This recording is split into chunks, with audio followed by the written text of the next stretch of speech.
L'emblématique entrepreneur marseillais Marc Pietri nous a quittés ce matin. On lui doit notamment la réalisation de la Tour La Marseillaise. C'est parti pour Japan Expo Sud à Marseille, 3 jours au pays des mangas, des jeux vidéo et du cosplay. Et puis toujours à Japan Expo, gros plan sur l'opération de La Provence Gaming avec le challenge Fortnite proposé aux gamers. La Tour La Marseillaise, dessinée par Jean Nouvel, est sans doute sa réalisation la plus connue des Marseillais. Mais il s'était aussi occupé de la rénovation des docks. Marc Pietri s'est éteint subitement ce matin à 73 ans. Il était l'emblématique PDG du groupe Constructa dont il avait fait l'un des groupes phares de la construction, le développant à l'international avec des réalisations exemplaires comme le centre commercial Coco Walk à Miami. Mais c'est bien évidemment à Marseille qu'il laisse le plus d'amis dans la peine. Énorme tristesse, comme un coup de foudre.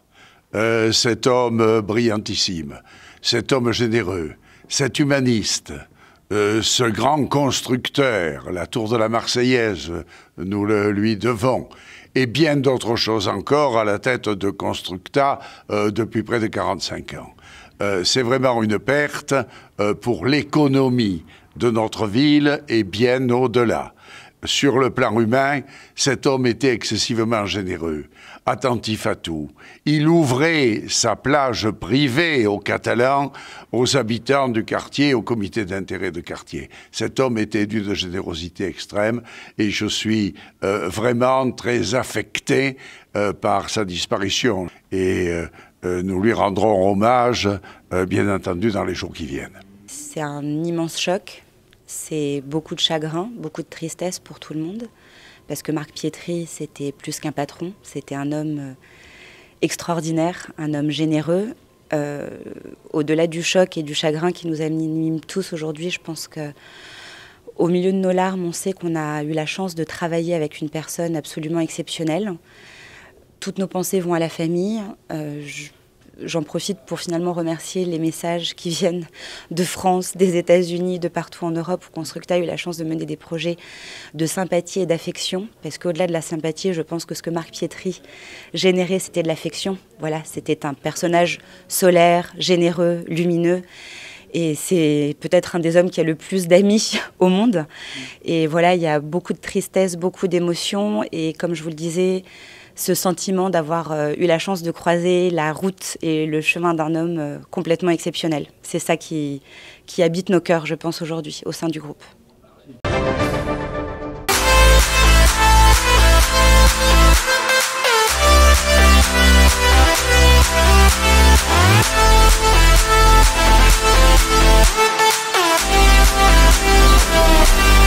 La Japan Expo Sud a ouvert ses portes au Parc Chano ce vendredi et les fans de la culture japonaise n'auraient manqué cet événement pour rien au monde. Viens visiter et on vient montrer notre cosplay. Que de la bienveillance, tout le monde s'aime, c'est magique, c'est juste adorable en fait. On est venu pour claquer des sous aussi. Et surtout les mangas.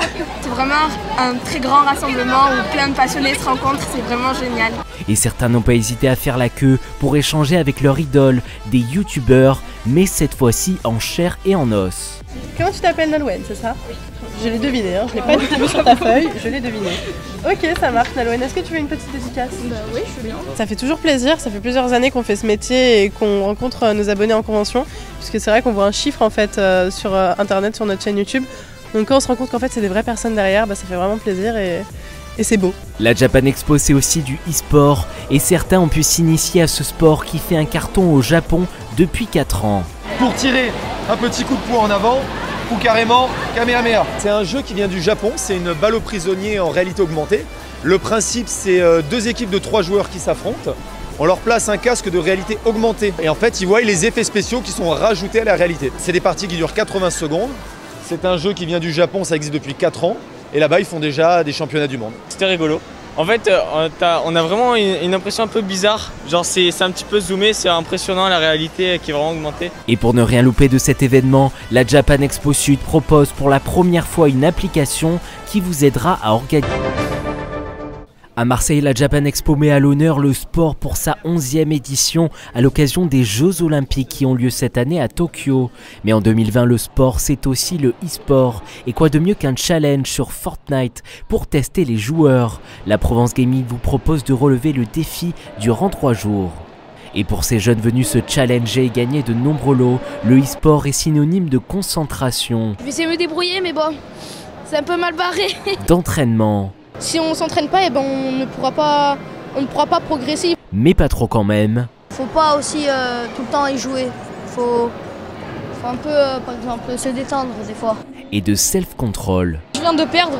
J'ai fait beaucoup d'éliminations et c'est trop bien, mais bon là je viens de perdre. Donc je suis vraiment pas content, quoi. Finalement, ils sont 5 sur une quarantaine de participants à être sortis vainqueurs de ce challenge, plutôt facilement pour certains. Ouais, ça va, c'était facile. J'ai beaucoup joué un temps sur ce jeu et au final, ça m'a aidé et j'ai eu de la chance aussi.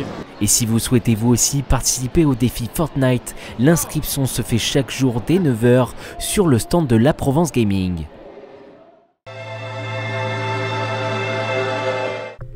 Fini le Mistral, place à un vent de sud-est qui pourra souffler jusqu'à 60 km/h. Résultat, des nuages un peu partout et même de la pluie dans les Alpes de Haute-Provence et le Vaucluse.